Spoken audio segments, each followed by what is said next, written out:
La contabilidad se realiza sobre presupuestos funcionalistas, es decir, se basa en presupuestos racionalistas y objetivistas. El área de organización de las empresas también se sitúa bajo el paradigma funcionalista, ya que mediante este se pueden explicar determinadas instituciones sociales. Según esta corriente, la contabilidad ha sido creada para evaluar la eficacia, más no las finalidades, ya que el conocimiento se puede adquirir mediante la observación de datos que son perceptibles por los sentidos.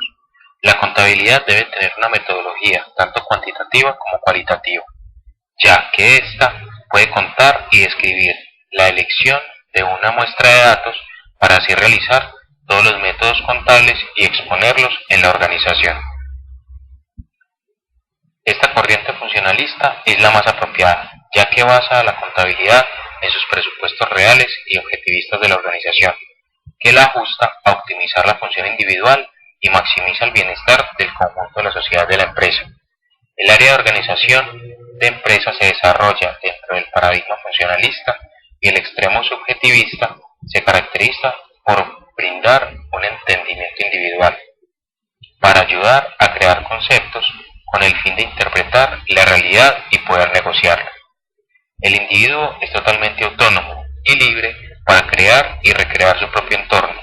La corriente interpretativa adopta una visión subjetiva de las ciencias sociales. La investigación interpretativa trata de comprender los fenómenos de interacción entre personas en situaciones sociales y su fundamento filosófico. Podemos ver que la idea fundamental de la investigación interpretativa es que la realidad social es una construcción humana, por lo tanto solo podemos comprender un hecho social e interpretarlo. Las siguientes son presuposiciones de la perspectiva interpretativa. A. Los seres humanos actúan sobre las cosas u objetos, gente, organizaciones, ideas abstractas, actividades o situaciones en función de significados que tienen para ellos. B. Los significados que las cosas tienen para los individuos son el resultado de la interacción social, es decir, las cosas no tienen un significado objetivo, interior, independiente y externo al sujeto. C. Esos significados son manejados y modificados a través de un proceso interpretativo que se utiliza por cada individuo para tratar los signos que encuentra. Los significados no están ahí, sino que el individuo permanece activo en el proceso de interpretación. Estas ideas tienen varias consecuencias sobre el estudio de la contabilidad. En primer lugar, el significado que tienen las prácticas contables es resultado de la interacción social, por lo que la información o el lenguaje contable pueden tener diferentes significados en función de los contextos sociales, políticos e históricos. Burchell y otros estudiaron cómo, en los años 70, el estado de valor añadido fue un elemento importante a las cuentas anuales de las empresas, y ya en los años 80, una vez que cambió el clima político, cuando los conservadores llegaron al gobierno, este estado cayó en cesación. Además de adquirir significado a través de ese proceso interpretativo, los significados contables ayudan a objetivizar la realidad social. De este modo, la contabilidad proporciona significado a determinadas ideas que sirven para congregar y justificar determinados cambios. A menudo, las prácticas contables no tienen el objetivo de lograr objetivos preestablecidos, sino que se utilizan para proporcionar racionalidad a los hechos una vez ocurridos. En definitiva, si la corriente interpretativa está en lo cierto, solo podemos comprender el mundo social a través de una comprensión de las personas como personas, ya que éstas actúan de forma intencionada en función de sus percepciones y de sus creencias. Como pueden deducirse, el instrumento de investigación que se utiliza en el lenguaje y la conversación, entrevistas semiestructuradas, observación participante, revisión de documentos, estudios históricos o estudios de casos. La perspectiva crítica se interesa por el cambio, los conflictos y la coacción. Presupone que en el mundo existe una desigualdad estructural básica que reproduce a través de las generaciones y que genera un conflicto entre la clase favorecida y la clase oprimida. La alineación o enajenación es la pérdida de control sobre uno mismo y deriva de los obstáculos que encuentra el ser humano para desarrollar todas sus capacidades y potencialidades. Por último, las inestabilidades y las contradicciones inherentes a este sistema basado en desigualdades y en una falsa conciencia entre hechos y aparato ideológico provocan crisis recurrentes que son inminentes al sistema social, económico y político.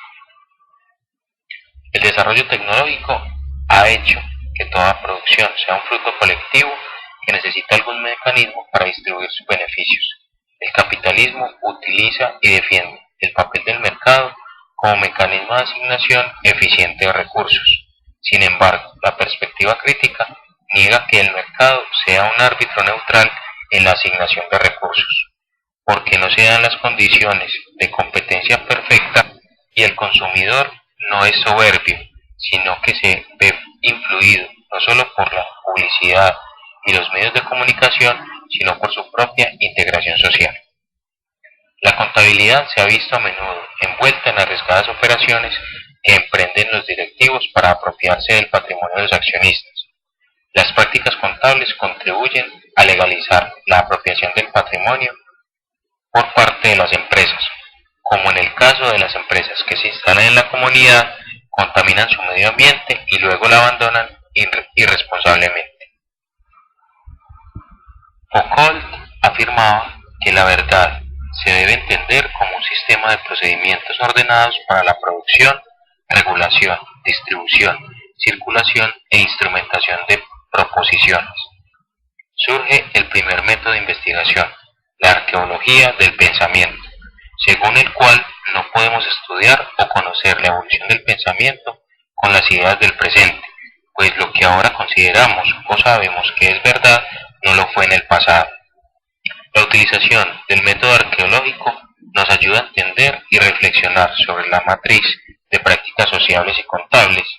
Un ejemplo sería cómo y por qué surgió la partida doble y preguntarse por qué razón surgió precisamente en ese momento. Además, para comprender el desarrollo de la contabilidad, sería tal vez más adecuado estudiar aquellas prácticas contables que ya no usamos y que circunstancia propició el nacimiento de estas, en lugar de creer que han sido un error en la contabilidad. El método arqueológico no examina lo que nos parece importante ahora, sino lo que se consideraba importante en aquel momento. Por otro lado, el poder es un elemento esencial en la producción de la verdad y ésta sirve para sostener el poder.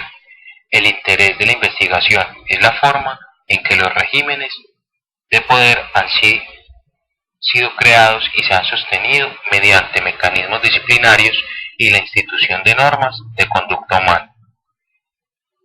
Anteriormente, las penas eran públicas y brutales, demostrando a todos el completo control del monarca sobre sus súbditos.